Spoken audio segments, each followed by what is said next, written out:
if you go downtown. I live back in the woods, you see. The woman and the kids and the dogs and me. I got a shotgun, a rifle, and a four-wheel drive, and a country boy can survive. Country folks can survive.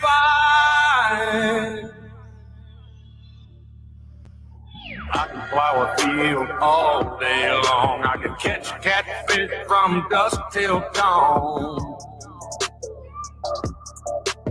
Make our own whiskey and our own smoke too. Ain't too many things these old boys can't do. Good old tomatoes and homemade wine, and country boy can survive. Country folks can survive.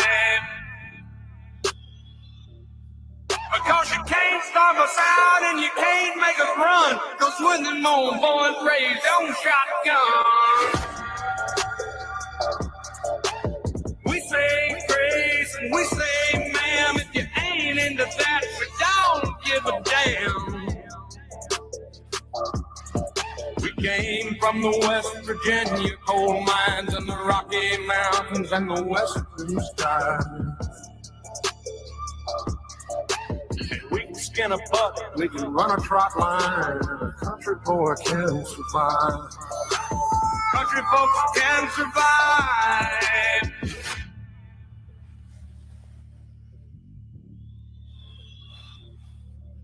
I had a good friend in New York City.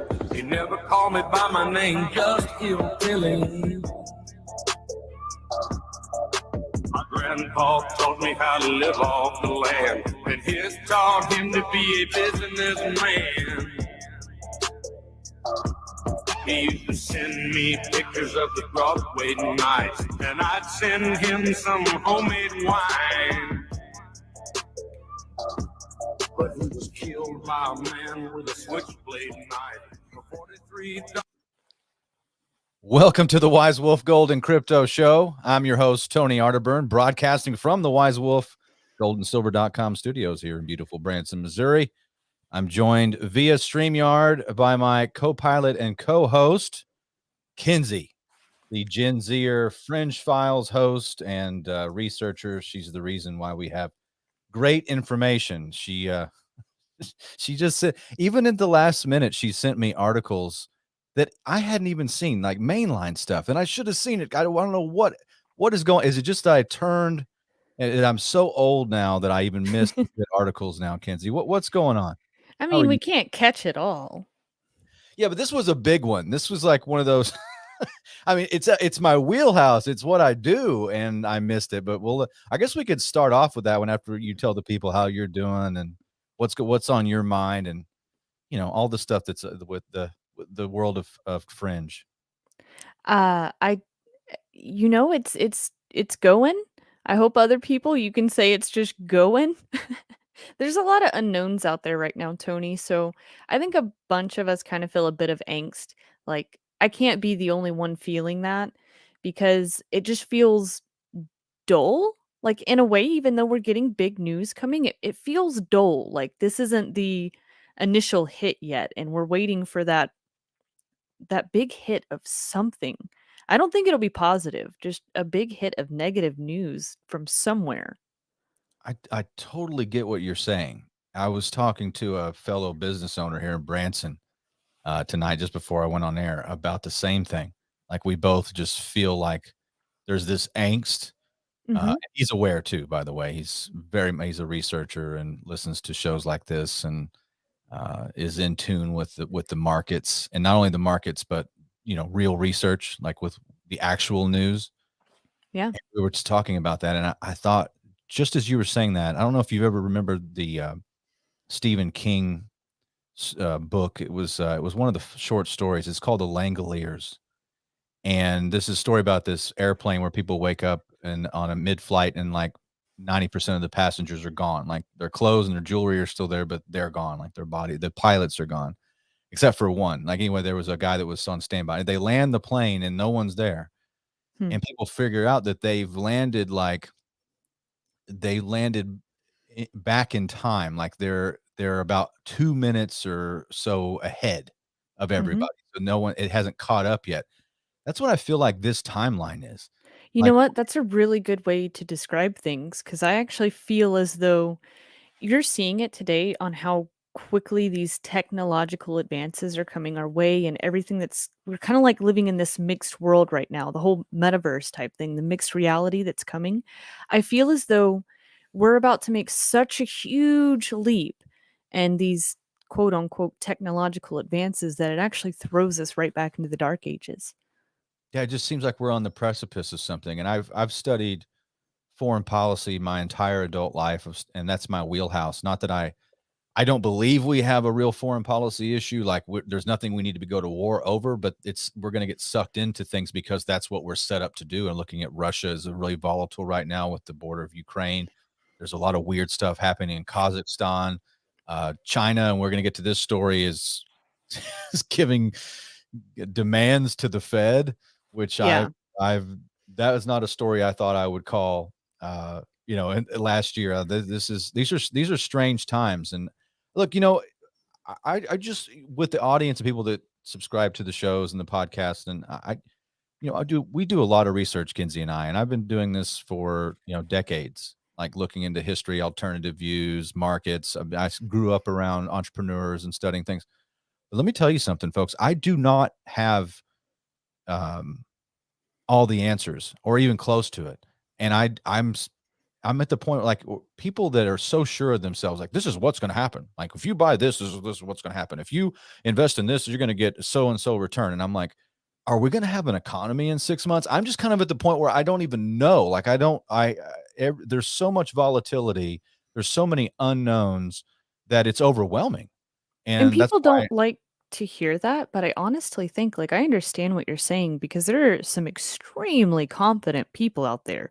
And I'm not just talking one sector or category of the economy, but there are people that will make it seem as if they are the end all be all, and I think it's okay to listen to some of these people because they can call some things right, maybe many things right, but the giant ego that takes over, I think that that's very dangerous because whenever you allow yourself to get there, it's kind of hard to pull yourself back out. So anybody listening to somebody that says that they have all of the answers, they don't. None of us do. It's not hard to make easy predictions with what's going on today. It's just a matter of being careful about going through moves that you're making. Um, People don't understand the amount of risk that is out there right now, Tony. It's massive. We we're playing with, I think, the paradigm of normalcy bias, Mhm. where people are thinking, well, it's been this way, so it's going to be continue this way. I just think all paradigms are being destroyed. I think that aside from historical ones and shifts, like I do think that my analysis on fiat currency is apt. I think that I think the death of fiat currency is on its way. I mean, Mhm. because there's no historical example of how anything like that has survived. I mean, they all go to zero, and the massive amount of manipulation and printing. I think that's a big part of our woes, and like our current reality is all ties back to that, as I've said many times. But other than that, like I heard Gerald Salente, he was saying it's just GSB, baby. That's what he's like. GS Gold, silver, Bitcoin. Gold, silver, Bitcoin. And I watched his latest video, and I love when I got to interview Gerald Salente when I was filling in for David Knight back in was it November? Well, no, August of 2020. I think you were on like right before or after Right that. after. Yeah, Yeah. you get to come on right after Gerald. He was so nice. What a great man, and an activist, and trends. He spots the trends, and he's been a trendsetter. I got to get him on my shows that I'm doing now. But yeah, he's so apt, because I think those things, and the reason we kind of do this show and do some highlights is because there, I think there's going to be a need for financial lifeboats in this great reset, and it's bigger than us. Like this has all been set in motion many decades ago. So all we can do now is prepare. I just don't want my audience or people that listen to me or folks on Aftermath.fm or anywhere the podcasts are found. I don't want them to Yeah. flat footed. I don't have all the answers, but I do know that the current order of things is not going to survive. I'm talking about We're at least out here telling you, "Hey, the boat is sinking. Go ahead and put your life jacket on now. The water's gonna be really cold. Be prepared for that." Like, we're not I'm not gonna tell you to put your life jacket on when we're already in the water, okay? It's not gonna happen. well, your life jacket only works if I wear mine. Yeah, Just well, remember yeah. that. That's the 2021 logic. Your seatbelt only works if I wear my seatbelt too. Let's see. In the chat, we got Jim Chambers. He says, Gerald's too quiet and reserved for me. That's a good joke. That's a good one, Jim. Yeah. The great Gerald Salente. We got Raybos in the chat. We got Walks with Crow. Was that Mhm. what? Oh, I'm 42, folks. It's the screen's too far away for me to read the chat. Maybe I should move it to another screen.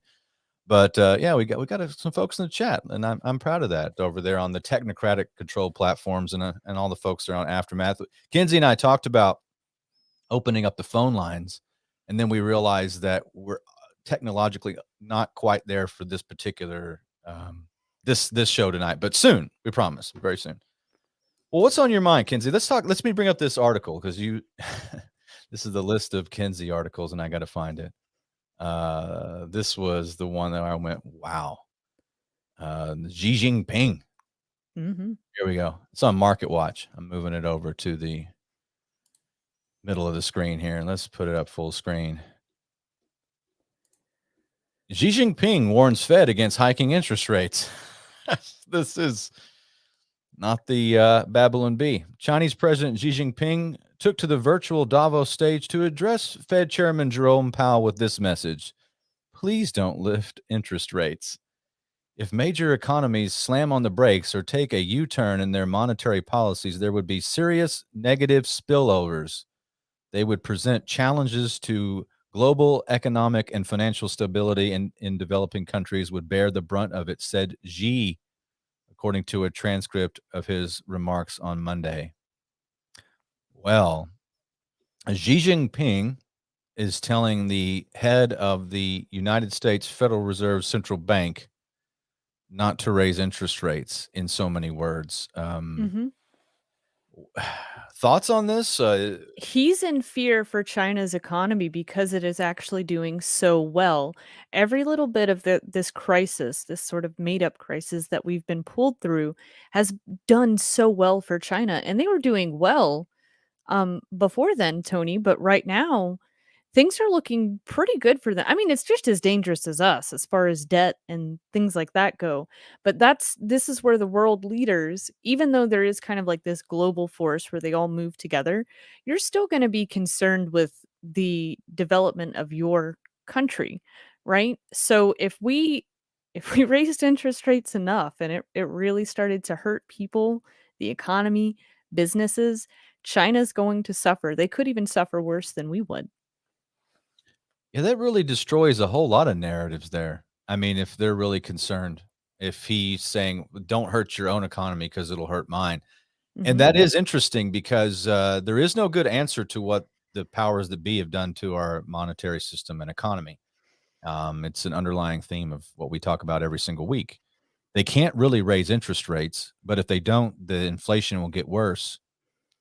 And I've heard the new sort of talking points to that the last 2 or 3 days, and I can somewhat agree with it, but there are other folks out there that I listen to saying like, "Hey, if the Fed doesn't raise interest rates, it doesn't make them look powerful." So they kind of need to, even if it hurts us, Tony, they need to do something to make it seem as though that they are still in control when they're not so much in control anymore.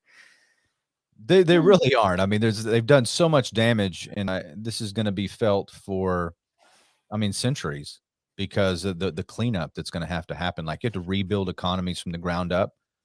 I mean, have you ever studied like what happens to an economy or a country or civilization when they have a total economic collapse and then go to the floor and then back up? I mean, it's decades in rebuilding. You never truly get to come back from the countries that I know of, and when I lived in Georgia, I will say that I had the opportunity to meet many families, very just diverse friends that I had, and the countries that they came from. It's kind of sad because they come to America for a better life, and I'm talking about good, hardworking people here.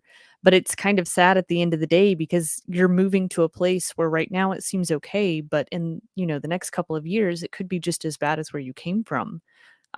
Countries that go through things like this, it does take, I would say, generations to get back to where they once were. What you would say is good times. And it's interesting. I mean, I'm going to have to continue to meditate on this President Xi addressing Jerome Powell. There's something here. There's language. The elites and other countries.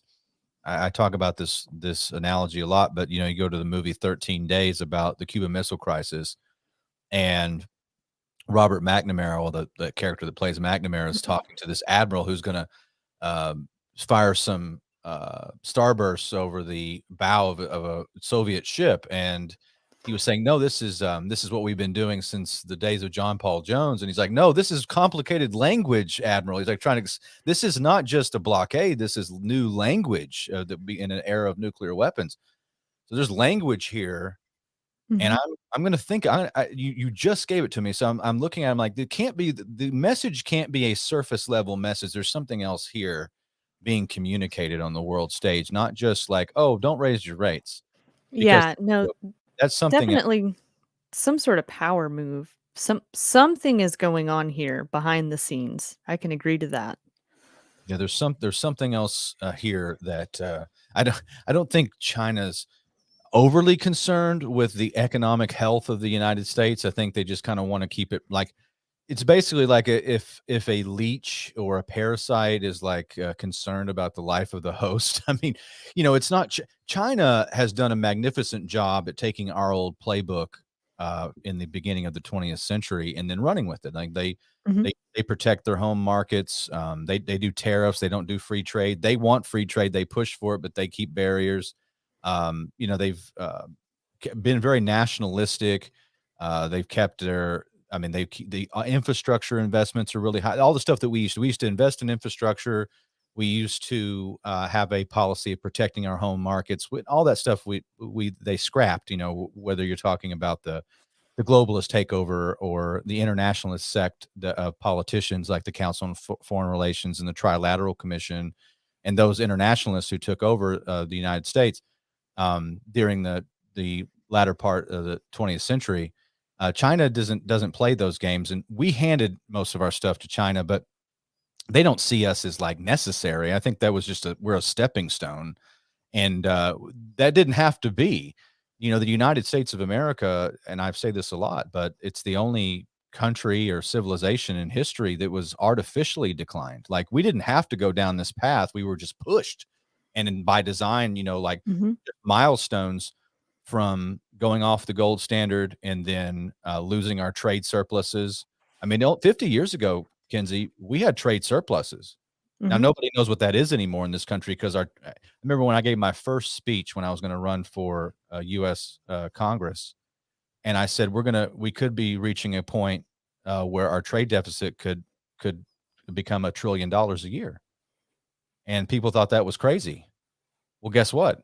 It's like uh, I think we got about another 8% to go, and we'd be Mhm. there. I mean, so unprecedented transfers of wealth, and these moves have been artificial. So yeah, I'm fascinated with this subject matter because I'm no fan of China, but I'm also not one of these people that thinks that we have to be in some sort of cold war with China. I think there's a lot of things we can do to protect ourselves in the realm of markets. We're not doing those things, obviously, but it's not their fault that we gave it to them. Is kind of the way I put it. Mhm. And we made it all so easy. Um, Very easy. We kind of just hand everything away. When you look at any other country that's out there, there's a lot that you have to do to be able to do business in that country. And even in China, like I get it, we have a lot of American businesses that do a ton of stuff over there, but it's very controlled.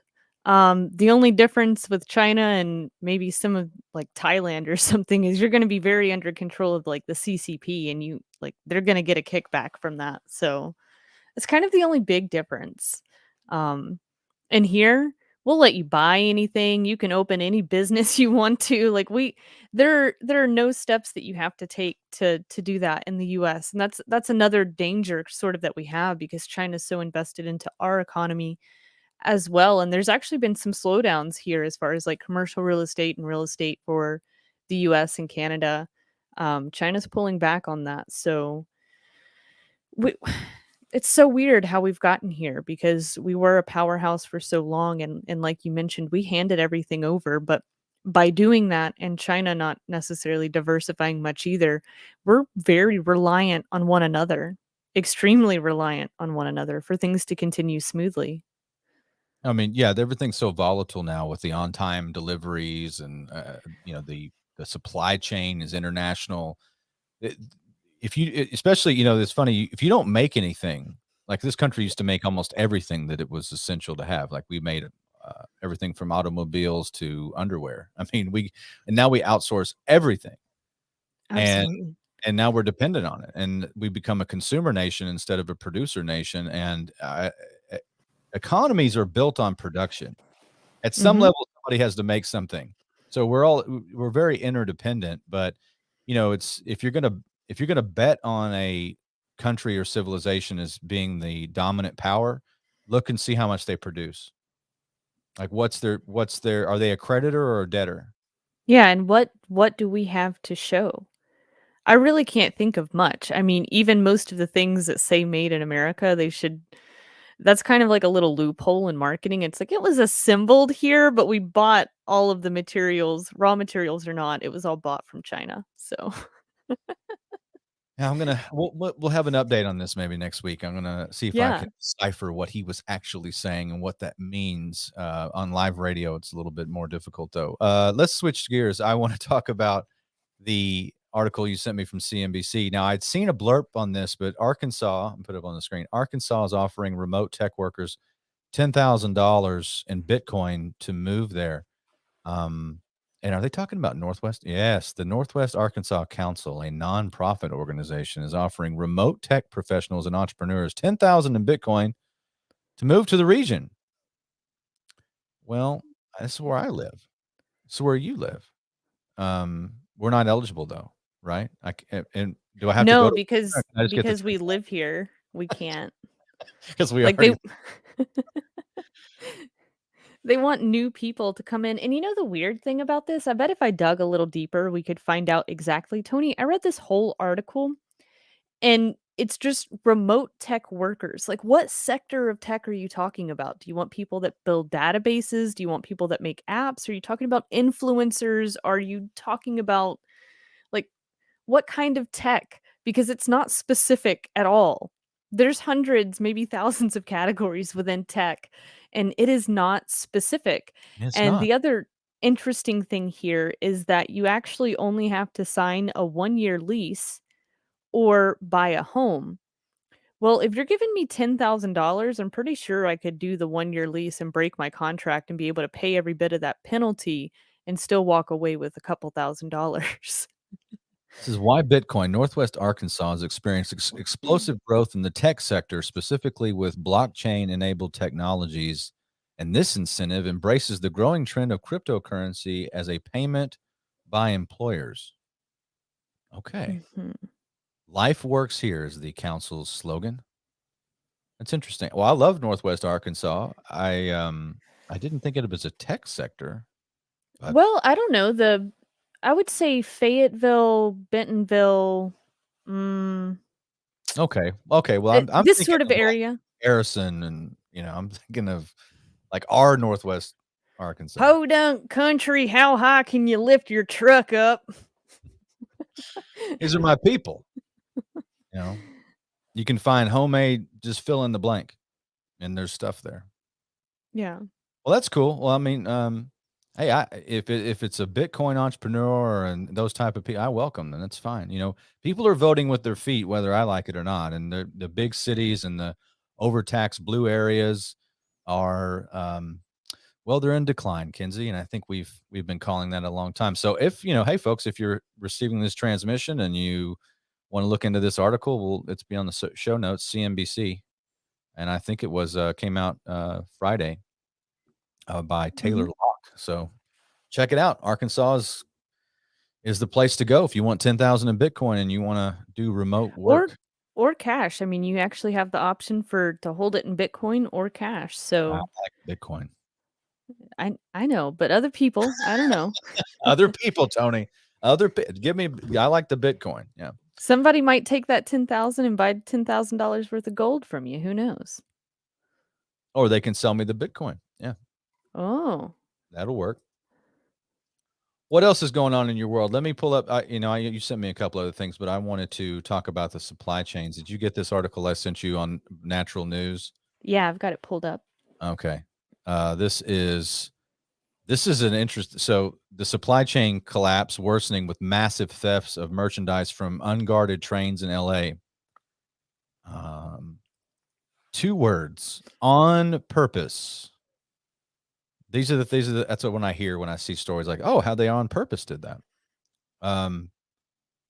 In the midst of an ever worsening supply chain crisis comes a new threat that is making it worse: mass theft of merchandise from idle, poorly guarded trains hauling cargo containers to all parts of the country. As reported by the Epoch Times, bands of thieves are raiding cargo trains in Los Angeles County, leaving a sea of boxes and some merchandise strewn over hundreds of yards of track. So just when you thought the supply chain stories couldn't get any weirder, for some reason this country can't muster up security for its trains. The issue of abandoned stolen goods went viral with nearly 5,000 likes and 40,000 combined shares on Twitter. So this photojournalist John Schreiber, after posting videos of thousands of discarded packages littering the ground outside Union Pacific's LA Transportation Center. Yes, I've heard this story. I wanted to bring it up live here. This all has to do with the Cloward and Piven.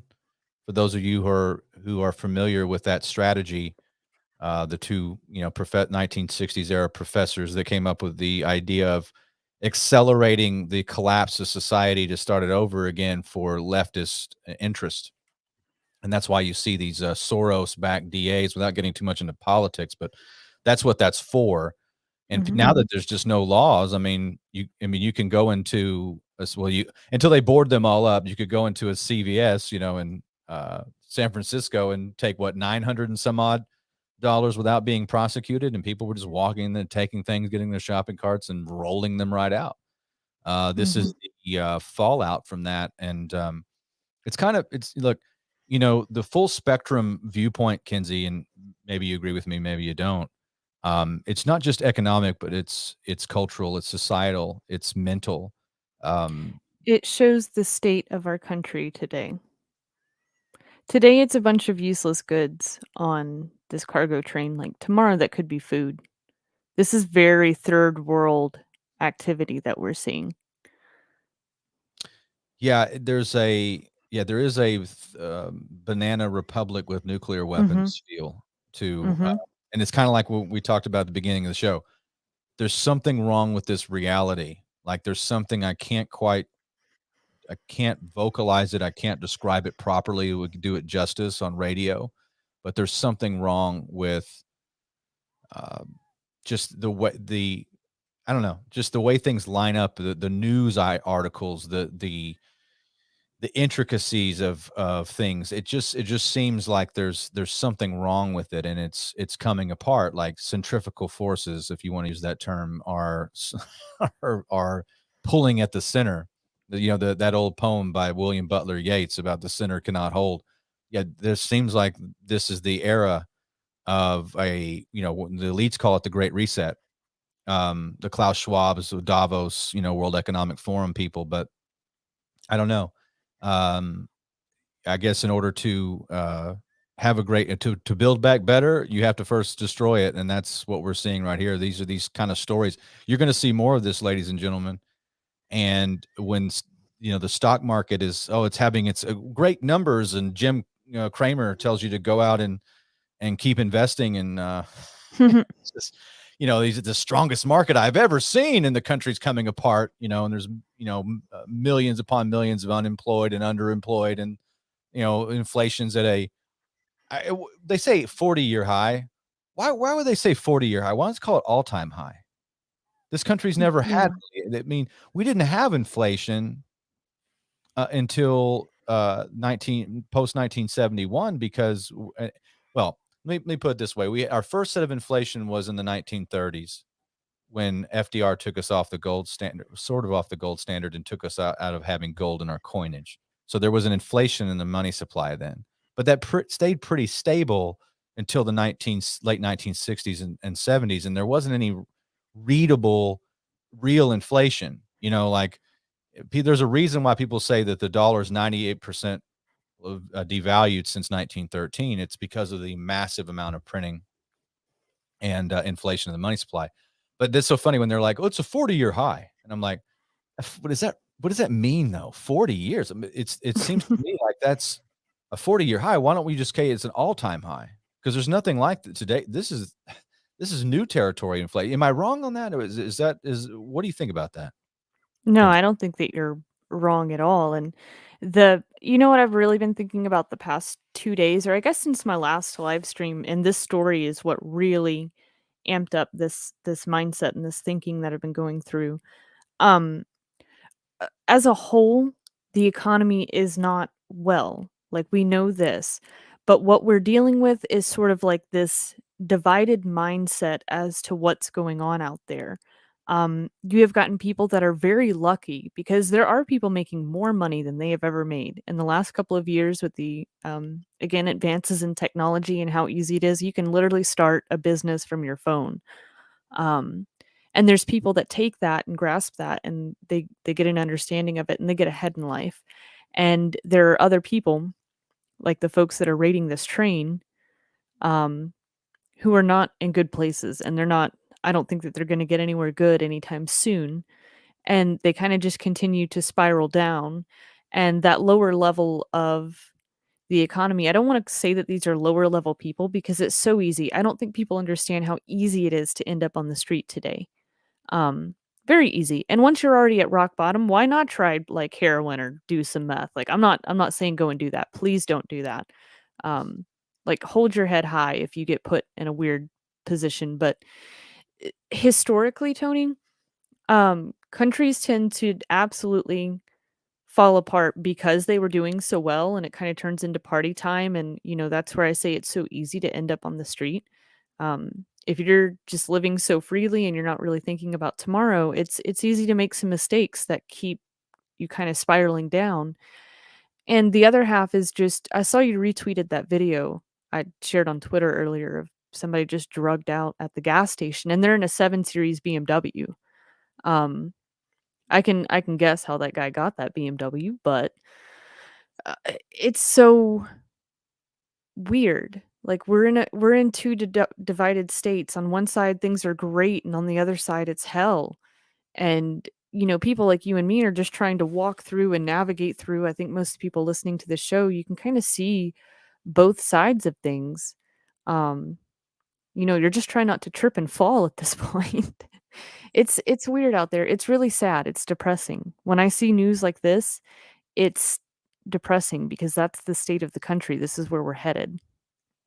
Yeah, it reminds me of this old poem that Winston Churchill would quote from his childhood about the clattering train, like who's in charge of the clattering train, and it was just Mhm.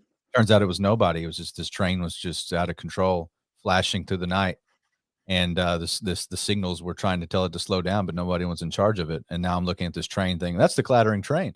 That Mhm. describes our financial sector.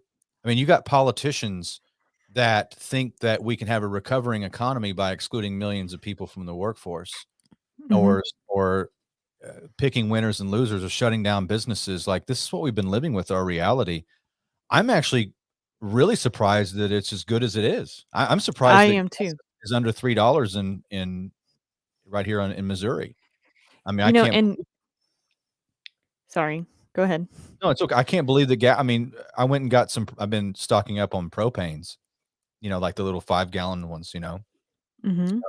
For heat and cooking and stuff. And I just try to buy like an extra one every month or so. So I have like I wanted to have like 10 and use them to heat my little cabin and stuff. And I'm thinking there wasn't any propane for a long time. Like I go to like No. for sure. And finally, I found the lady was like, "Oh, I have one." It was I went to Dollar General, ironically, and because I don't think anybody realized they had propanes, and so I was able to get one there. But they were out of it. I was noticing the gas was under $3, and I'm like, it's really strange that because so many of the companies, um, we've seen this happen, and they're not after profit anymore. Like the big companies, the giant ones, they just want to have good favor with the government. And so, like, there's some of the bigger ones, like even I saw an Exxon today said they're going to be at carbon net zero by 2050. Exxon Mobil.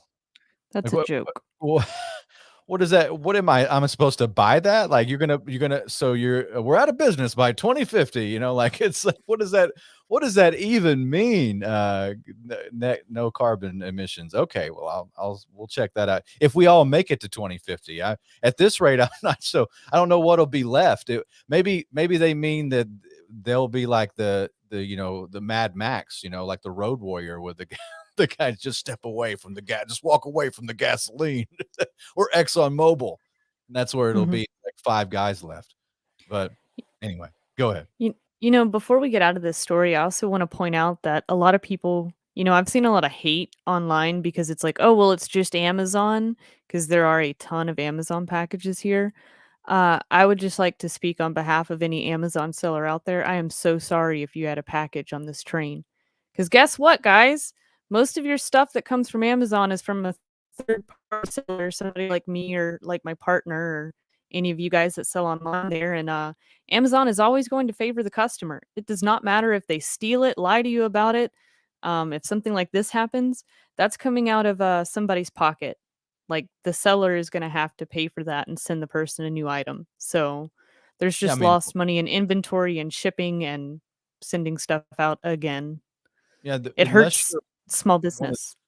100%, unless you're one of the billionaire class, the billionaire class, unless you're one of those people, which you see the stories like the seventh most richest people in the world got added billions to their net worth in the last 18 months. I'm like, no kidding. You don't say. I've been saying this for 2 years. Like, oh, who's going to get rich now? While they're destroying the middle Mhm. class.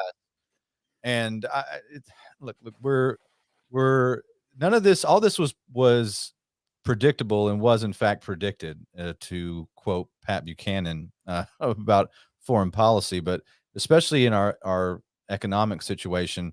I want to give people some hope, though. The thing is if you know information ahead of time, looking into the abyss of what I think is going to be the greatest depression. And I don't want to pull punches because it doesn't serve me to do that. It doesn't help anybody if I'm like, well, but we can, there's not going to be that bad. I think it's going to be pretty bad when it comes to the the electric current of fiat currency, if you want to call it that, the what they called velocity of money. Mhm. When that comes to a halt, and then you see all the little things and all the little circuits die off, like all the little institutions and things, and that's what I'm concerned about, and I think that's when it really wrecks the supply chain.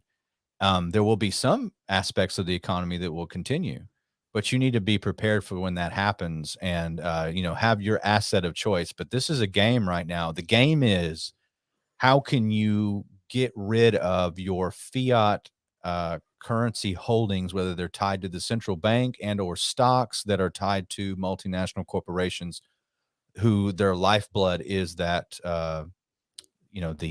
their alma mater, their mother's milk is the Federal Reserve. That's the key question. How can you get away from that in a timely fashion without getting burned? Mhm. What, am I right? Oh, exactly. It's the whole thing is just an organized downfall, and you've gotta stay a step ahead of the game, 2 or 3 steps ahead of the game, to be honest. Like, getting back to the Amazon thing, we're working on that right now. They are doing a lot of shady stuff behind the scenes, and all of the third-party sellers are not very happy. It doesn't matter what category you're in.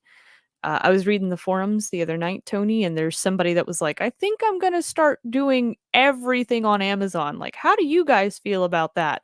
And there were hundreds, if not thousands, of sellers on there that said, no, like, we're doing the exact opposite. Like, you got to move away from it because Amazon is about to be a big downfall for a lot of people. It was great for a long time, but it's that honey trap where they get you stuck in there and you stop thinking about your own websites or eBay or wherever you sell, and so you're, like, just focused on Amazon until the whole thing crumbles. So, don't I've put been all really, yeah, you're so don't put right. all I've your been eggs in that really working basket. on absolute all the eggs in the basket of a big tech is an absolute mistake. And I've been working on I got plans for 2022 for the Wise Wolf side and becoming more or excuse me, less dependent on like exchanges and things for supply. I've been working on that because I want to be prepared for the what I call the next level because I feel Yeah, like and this all of doing it. us I think all of us need to focus on getting out of our comfort zone. Is that a good way to put this? Because you and I were facing the same dilemmas, even though you and I are in two separate categories as to what we do out there. And I would say the same for the person that works the 9 to 5. Like, you should not have all your eggs in that basket. I promise you, there is some kind of skill that you have that you can capitalize on and just start getting a running head start on that. Um, I really try to promote that, Tony, because I know that for most people, your average job out there is not enough. Like, we talk about investing in things all the time, but I also understand that you need to have that income to invest, but I don't like the victimhood mentality. If you don't have the income to invest the way that you would like to invest, or you can't handle the risk because you don't have enough income to take on that risk, there are things that you can get out there that you can do to get ahead. And I'm so positive about trying to get ahead. And yeah, it's getting harder and harder, but that doesn't mean you give up. No, it doesn't mean you give up, and you can't. When you give up, you're finished, and that's the thing. You're You never, done. never quit, then they never can win. And I mean, these are the folks that don't see value in the people that don't have connections. I Mhm. had a friend of mine when I ran for office. He said, "You've got the convictions, and they've got the connections. Is I'll take the convictions any day." I thought that was a really great way of looking at it, and that's what we're doing here. Just kind of look, Kinsey and I are just looking at the headlines and trying to make sense of it and seeing if we could use analysis to protect all of us from the coming storm. Like, just give us a little bit more shelter. This is one of the articles she sent me, and I thought it was right on the money. This is the energy sector from Reuters. Oil hit a 7-year high as tight supply chain bites. Benchmark jumps to highest since October 2014. Middle East, Russia tensions add to supply concerns. Some OPEC sources say $100 a barrel oil is possible. I totally believe that. My family's been in the gasoline oil business since 1979. I know a thing or two about it. I would also tell you that the big banks and the credit card companies are drooling right now, trying to Mhm. get gas to $4 and $5. And I've explained this before on other shows. The number one profit taker in the rising price of gasoline at the pump is not your retailer. Don't get mad at the local guy. He doesn't make any money on gas. If you see the gas price go up, it's not the local guy. It's not him. It's not her. It's the credit card companies. The credit card companies make the most money. They make more than the retailer. Every time you swipe your card, they make 9 cents a gallon when it passes $3 a gallon. And that means no infrastructure, no investment, 9 cents a gallon on millions and millions and billions of gallons, right? Just sitting there floating every single week. That's crazy. And a lot of people don't think about that. Like, you talk about transfers of wealth, gasoline, energy, and credit cards, and they're drooling right now. I guarantee you they've already planned on how they're going to have their great recovery based on everyone else's woes. And they're not there to help you. Like, they would welcome it. Mhm. So interesting, yeah. Oil prices on Tuesday climbed to their highest since 2014 as investors worried about global political tensions involving major producers such as the United States, Arab Emirates, and Russia. Yeah, you don't think the Russia deal is something to worry about? I caution each and every one of you to take that seriously. Um, we have no strategic interest in doing anything to back up Ukraine or put Ukraine into NATO, but the idiots that have been put into positions of power in this country, and this is the dumbest crop of people in the existence of ever, and the most sellout, soulless people as well. They're sociopaths and they're stupid, which is a really dangerous combo. It's a really bad combo. And you have like lawmakers flying over to Kiev and like they're gonna put their solidarity with Ukraine. You're like, why? What interest? What's on the line here for Americans? The answer is nothing, and it's just military industrial complex and defense contractors and all the rest. And this is a very dangerous game, very rich in natural resources. Russia, and they also have nuclear weapons, about 10,000 of those. It's volatile. So pay attention. This is not a drill with Russia, ladies and gents. Pay attention to what's going on there. I don't welcome that at all. Obviously, I would be one of these people that will speak out on a war, and even a lot of my audience will probably turn on me like, "This is the United States of America. We're going to win the war," and I'd be like, "But it's a bad war. Don't do that." They're like, "No, we're the freest of ever. Put your mask on." That's what they. I maybe none of those people are in my audience, but you know what I'm talking about, Kinsey. Like, I'm a vet of 3 foreign wars. Yeah, but you're a traitor. You don't want to go over there and fight Putin. And that's. Am I being too hard? You think I'm off the mark there? Is it? No, I don't understand why at this point I will go as far. I know that this sounds loony nuts, like I get it, but the young men that we're sending, and I guess now young women too, sacrificial lambs. That's what we are to the elite, sacrificial lambs. I learned a lot from the It's era. messed You up. guys can't fool me. I learned a lot from the era of 9/11, and then I was part of the first Army company on the ground there in Afghanistan and Kandahar, and then I was in the tail end of the invasion of Iraq. Remember Freedom Fries? I remember this, guys. Remember Freedom Fries? France wouldn't join us. How smart do they look now?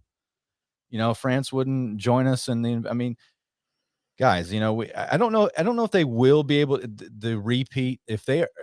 The White House literally yesterday, and I won't stay on this too long because we only got about 15 minutes. The White House yesterday with Jen Psaki was talking about the CIA and the defense apparatus was saying that Russia is looking at staging a false flag to incite an invasion of Ukraine. And I thought, wow, there's a lot there in that press briefing because first of all, number one, the United States government doesn't recognize there is such a thing as false flags until now. Like everything I don't think that's ever been in their lexicon. And you were supposed to be a tinfoil hat crazy person if you thought that there was false flags like the Gulf of Tonkin or the Lusitania or Pearl Harbor. Yeah, I know people are like, well, Pearl Harbor's not a false flag. Yeah, read about it. Just go read a book called I Infamy. could tell in elementary school that something about that was off. I could Yeah. tell then. Yeah, there's false flags are all part of our, especially the 20th century history, where you classify them as two things. It's either a lehop, which is a let it happen on purpose, where they know about it and they basically just kind of let it. They want to absorb the shock to get people into war, or a mehop, which is a made it happen on purpose. Those are two different things, but of the same result. Mhm. And that's such a this is why I have a knot in my stomach today, and like I've got anxiety and I can't really shake it. And it's because I feel like I'm looking at this and I'm like, there's something in the wind, and people I don't know how you would prepare other than what me and Kinsey already tell you to do. Like, look at your portfolio, look at your savings. You have a little bit of gold, you have a little bit of silver. Fiat currency is it's not a good wartime thing to have. Ask the Weimar Republic. How's that going lately with with your wheelbarrows of burnable cash? Mm. Just look at All right. the streets of Venezuela, actually. There's just money all in the streets. Like nobody cares to pick it up. It's you would be more likely to pick up like some French fries that somebody threw out than the hundreds and thousands of dollars. I mean, really millions across the country, but in like one little area in a ditch somewhere, there's like thousands and thousands, maybe even millions of dollars because they just had to dump it. Like They've gone through like 3 currency resets now, so it's insane. Like, for real, guys, that could be us one day, okay? That could. We got about 10 minutes left. Let's knock out gold and silver news here on the way out, Kenzie. If you have anything on Bitcoin, let me know. I know that it's back up from yesterday. Not that means too much, but I want to ask you before we go. Once you think on this while I'm doing this story, are we going to see $30,000 Bitcoin? I'm going to pull this up on the screen, and you let that marinate while I take this Yahoo Finance article. Gold markets find buyers on the dips. This came out just before we went live. Gold markets went back and forth during the trading session on Tuesday in violent swings in both directions. Okay. Quite frankly, this is a market that has been nothing but trouble over the last couple of weeks as people are trying to figure out what is going on in general when it comes to growth and risk and appetite. With this being the case, the market is probably going to continue to see a lot of volatility, but it's worth noting that gold market, it found buyers near the 50-day EMA that is starting to curl a little bit higher. Gold price predictions, and it has this video on there too. The upside, the 1830 level looks to be resistance, and therefore I think it could be worth paying closer attention to that area, meaning 1,830. Because if we can break above there, especially on a daily close, it's likely we'll continue to see gold upwards to the 1875 level. So this is a lot of like a price analysts for the day traders and stuff. This really doesn't have much to do with what this show is about, which is long-term holdings and protection in the a collapse of currency, which is what I believe we're seeing. So, Kenzie, and before I move, this is the little struggle that I do on these gold stories because there's really nothing. I mean, fundamentally, there's like a lot we can talk about, like the history of gold and what gold does. But as far as like a daily story, the story is gold's undervalued. The markets think that they're not sure what they think. And then I see ridiculous stories. Like I started laughing yesterday on my radio show, reading it live, going, the dollar strengthened and gold's down because of strength on the dollar. Like the dollar strengthened. What happened? Did it have a time machine or what? How did it get strong? Like what do y'all mean by that? It's just an analysis on these markets is, I don't know. It's not a language I really want to speak because it doesn't. You end up speaking Jim Cramerese, I think, where it's just nonsense. Yeah. All right, one more story, and then I want to know everything you know about Bitcoin in less than 2 minutes. Okay, hold on. Let me pull Okay. this over. This is the story on silver. I found this last week, and I was going to talk about it on the last show, but didn't have. And by the way, it was updated yesterday. This is Business Line, and it's a story on silver. Silver set to become a precious industrial metal. Now we talk about this all the time. The crazy thing is that silver hasn't had its moment, hasn't had a spike, but it's also in high demand. And this is the weird part about this clown world economy. Says the metal is favored for its many useful physical and chemical properties in varied industrial applications. Silver is an important precious metal of great antiquity, endowed with the characteristics of an industrial metal. In recent years, with increasing industrial applications, the importance of silver stands enhanced. The metal exhibits the higher electrical conductivity, thermal conductivity, and reflectivity of any metal. Reflectivity, that's why it's in the solar. Admittedly, 2020 and 2021 were not good years for the metal because of slowing industrial production. Slowing, was that the reason? Because I know people buying it in like trying to make orders in the truckloads, and it made the price go down. Disrupted supply chains, raw materials, bottlenecks, and markedly higher energy costs adversely impacted industrial output. As much as 50% of silver demand is accounted for by industrial use. That's interesting. 50%. Yeah, this is stuff that we've already known for so long, though. Why are they pushing this just now? I This was is going to ask weird. you the same question. I'm so Tony, I don't like stuff like this, to be honest. If I hear stuff like this, I'm like, oh no, they're gonna just throw out graphene for because graphene could easily take over silver if it was cheaper. as far as all the industrial type stuff, and I'm like, no, don't do it. Um, I don't Yeah, it's know. weird. Like, I they don't. have the honest the industrial metal character of silver is expected to gain more traction in the years to come. The metal is favored for its many useful physical and chemical properties. Yeah, Yeah, yeah. we know. This is interesting. This is like, you ever seen that movie, The Lake House, with the Keanu Reeves, and he's like in correspondence with Sandra Bullock, and like they're 2 years apart, so they have to. It's like a magical mailbox. I feel like this is an article from the past, and I just The received. magic. It's like, did you know I silver is an industrial metal too? And I'm like, thanks, 1999. Okay, but I wanted to see what your reaction was. And I'm like, yeah, And this is very interesting. This is maybe it's just the sign to let other people that are like in the know to start investing back into silver. uh, Um, I here's don't know. yeah, here's some things that we told you before. Now we're rolling it out again. New and improved information, ladies and gentlemen. Okay, that's all right. So we got a couple minutes left before we close out. Kenzie, tell me what's going on with Bitcoin, and it could be just gut level or synopsis or information. What do you got? All right, let's go a little bit with everything as far as like looking at real charts and gut level. So theoretically, yeah, we could totally hit 30K. I don't know if I necessarily see that happening. If we did, I'm buying. I'm not even a huge fan of Bitcoin, but if it goes down to 30K, I'll buy some. Right now on the Bitcoin charts and altcoin charts that are out there, we're like I don't know who actually believes in Fibonacci, but I can tell you right now, and looking at charts, Fibonacci plays a huge role. And right now, we're right where we need to be for this bull run to just burst out and continue. And I think I was talking to you on the phone the other day on like, hey, each bull run is a little longer than the last.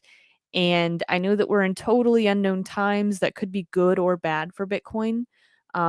And I think we spoke last night. And, if the markets go down, Bitcoin could theoretically continue to go down. But if we just see the dollar absolutely evaporating, will people have any choice? They might just rush into crypto and we could go exponentially higher. I thought like it would look like a Uh, whipsaw. Like I thought it would look like if the markets crash, it would do like kind of gold and silver did back in March of 2020, it's where it possible. went down with it and then just went right back up. I would Because just be more personally way more focused on alts than any of the top 10, top 20. Hell, I don't even know if I own anything in the top 50 right now that I'm like heavy on. So I w- I would be looking into what's going to come because sadly with each bull run too, like every time that this happens, you're going to make less and less. So if you are getting in here to stay ahead of inflation and do all this kind of stuff, if you only have $50 to spend, don't put it in Bitcoin. I'm not going to tell you what to put it into, but I wouldn't put it into Bitcoin. You're not going to make your best gains there. well, folks, she's not a shill for the coin. So at least we know that. I'm sorry. She's not. All right, you got we got just about 30 seconds. Tell people where they can find you, Kenzie. I want to make sure they can find File. I changed my YouTube channel name to Fringe News. I just did a show the other night. I'm probably not going to do one tonight. My background's a little too busy. I need to go in and fix that. But yeah, Fringe News there. Twitter, it's fringe_files. And from those two platforms, you should be able to find me. All right, we'll be back next week, folks, exclusively on Aftermath.fm, 7 p.m. Central Time for the Wise Wolf Golden Crypto Show. Shout out to Mr. Gates, Billy Ray Valentine, all the good folks there at Aftermath.fm. Jimmy Jean, too, into the microcosm. I need to have Jimmy Jean on the show. He'd be a great guest for us. But we'll be back next week, folks. Don't worry at all. We'll be live right here. In a world of fiat reality, the truth is solid gold. We'll see you next time. Man says it's the end of time, and the Mississippi River, she's a going dry.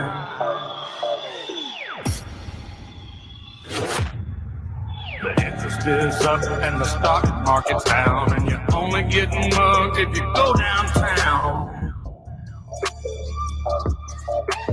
I live back in the woods, you see, the woman and the kids and the dogs and me. I got a shotgun, a rifle, and a four-wheel drive, and a country boy can survive. Country folks can survive. I can plow a field all day long. I can catch catfish from dusk till dawn. Make our own whiskey and our own smoke too. Ain't too many things these old boys can't do. Good old tomatoes and homemade wine, and country boy can survive. Country folks can survive.